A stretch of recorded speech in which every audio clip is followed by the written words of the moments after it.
کچھ ماہ پہلے سننے میں آیا تھا، خبر ملی تھی کہ ایک نامور، معروف و مشہور، نامی گرامی ہوٹل کے اندر ایک نابالغ لڑکی کے ساتھ 11 مردوں نے زیادتی کی ہے۔ دل کو بڑا دکھ پہنچا تھا۔ دل چاہتا تھا کہ ان 11 کے 11 کتوں کو عبرتناک موت دے دی جائے، لیکن بات یہ سمجھ میں آئی کہ اچانک یہ لڑکی اس ہوٹل میں پہنچی کیسے؟ کیا بغیر اس کی مرضی کے اس کو وہاں پر لے جایا گیا تھا؟ چلو فرض کر لیتے ہیں کہ اس کو ہوٹل کے اندر بلایا گیا تھا، یعنی یہ اپنی مرضی کے بغیر نہیں گئی تھی، اور بنا اس کی مرضی کے ہوٹل تک کیسے لے جائی جا سکتی ہے؟ اور وہ بھی ایسی صورت میں کہ ایک بندے نے روم بک کیا ایک بڑے مشہور ہوٹل کے اندر، اور 11 بندے ایک لڑکی کے ساتھ زنا بالجبر کریں، زیادتی کریں، اور پاس والے بغل والے روم تک آواز بھی نہ جائے۔ لڑکی ایک جو 2 دن سے گھر سے غائب ہے اور بننا بھی وہ ماڈل چاہتی ہے، تو کیا اس کے گھر والوں کو علم نہیں ہوگا کہ ہماری بیٹی کہاں پر گئی ہوئی ہے؟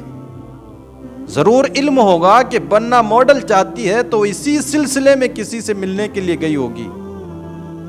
لیکن اب مجھے بتاؤ ہوتا کیا ہے؟ پہل سنا کرتے تھے کہ گرلز یونیورسٹیوں اور ان کے گرلز ہاسٹلوں میں جسم فروشی کا دھندا بڑی خاموشی سے ہو جاتا ہے، لیکن اب یہ سلسلہ اور یہ وارداتیں یونیورسٹیوں سے نکل کر کالجوں، سیکنڈری اسکولوں تک آن پہنچی ہیں۔ ہوتا کیا ہے اور کہاں سے جسم فروشی کی سوچ شروع ہوتی ہے؟ تو ایسا نہیں ہے کہ اسکول کالجوں کے اندر ایک خاص طور سے منظم طور سے کوئی نیٹ ورک جاری ہوتا اور وہاں سے یہ سلسلہ شروع ہوتا ہے، بلکہ یہ چیز شروع ہوتی ہے احساس محرومی اور مقابلہ آرائی کی سوچ سے۔ مقابلے کے رجحان کی وجہ سے یہ سوچ شروع ہوتی ہے۔ ہر اسکول، کالج اور یونیورسٹی میں امیر لوگوں کی اولاد بھی تعلیم حاصل کرتی ہے، غریبوں کے بچے بھی پڑھا کرتے ہیں۔ اب یہاں سے جسم فروشی کا سودا کیسے شروع ہوتا ہے؟ آج جب ہم نے دیکھا امیر بچے بھی ہیں، غریب بچے بھی ایک ساتھ پڑھتے ہیں، اور آج ٹیکنالوجی کا دور ہے، ہر دوسری لڑکی کے پاس اسمارٹ فون موجود ہے،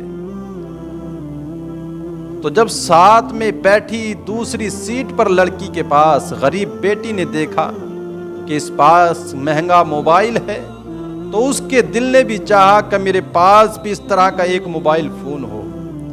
جب وہ دیکھتی ہے کہ میری سہیلی ہر روز مہنگے نئے کپڑے پہن کر کے آتی ہے، تو اس کا بھی دل چاہتا ہے کہ میں بھی اسی طرح کا لباس روزانہ تبدیل کروں۔ جب وہ اپنی سہیلی کو اس کے بوائے فرینڈ کے ساتھ ہر روز یا ہر دوسرے دن باہر برگر کھانے جاتا ہوا دیکھتی ہے، تو اس کا بھی دل چاہتا ہے کہ میرے پاس کوئی ایسے نخرے اٹھانے والا دوست ہو اور میں بھی اس کے ساتھ باہر برگر کھانے کے لیے جاؤں۔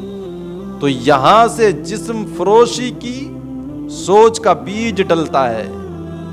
جب وہ دیکھتی ہے کہ آئے دن ایک قیمتی پرفیوم لگا کر کے میری سہیلی آتی ہے، نئے نئے کپڑے پہنتی ہے، اور اتفاق اور دیکھیں منافقت اس کمال درجے کو پہنچی ہوئی ہے کہ نہ تو لڑکی اس کو جسم فروشی سمجھتی ہے، اور نہ ہی لڑکا اس کو یہ سمجھتا ہے کہ میں جسم خرید رہا ہوں، بلکہ اس کو پیار، بوائے فرینڈ اور گرل فرینڈ کا نام دے دیتے ہیں۔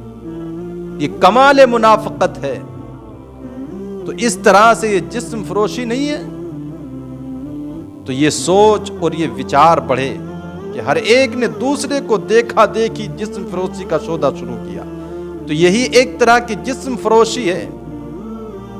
ایک بیوہ طوائف اپنے بچوں کو ان کا پیٹ بھرنے کے لیے روٹی خریدنے کے لیے جسم فروشی کا سودا طے کرتی ہے، دھندا کرتی ہے تو اس کو جسم فروشی کہا جائے۔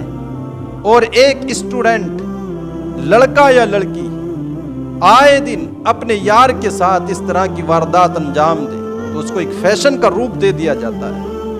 آگا تو ماں باپ بھی ہیں، میری بیٹی کہاں پر جاتی ہے، لیکن نظر انداز کرتا ہے۔ ایک پر گزرتی ہے تو دوسرے کو تکلیف نہیں ہوتی ہے۔ لوگ خوشیاں مناتے ہیں، مذاق بناتے ہیں، اس کی زندگی کو اجیرن بنا کر کے رکھ دیتے ہیں، اس کی زندگی کیا ایک طرح سے اس کا جینا دشوار ہو جاتا ہے۔ تو اسٹوڈنٹ اس کام کو کریں تو اس کو fashion, boy friend, girl friend کا نام دے دیا جاتا۔ طوائف کرے تو اس کو جسم فروشی۔ تو یہ دوہرا معیار میرے معاشرے کے اندر ہی کیوں ہے؟ تو خدارا بیٹیوں، بہنوں، اپنی عزت کو سمجھو۔ یہ دنیا فانی ہے، ایک دن ختم ہو جانی ہے۔ جس حسن پر آج تو نازا ہے، جسم یہ ڈھل جائے گا، جوانی ڈھل جائے گی عمر کے ساتھ ساتھ، تو آج جو تیری طرف راغب ہے کل تیری طرف نظریں اٹھا کر کے دیکھنا بھی گوارا نہیں کرے گا۔ تو سمجھو اپنی عزت کو، دنیا فانی ہے، ایک دن ختم ہو جانی ہے۔ مہنگی اور برانڈیڈ چیزوں سے نہیں، عزت کے ساتھ زندگی گزارو، تاکہ تمہاری دنیا تو دنیا رہی، آخرت بھی بہتر ہو۔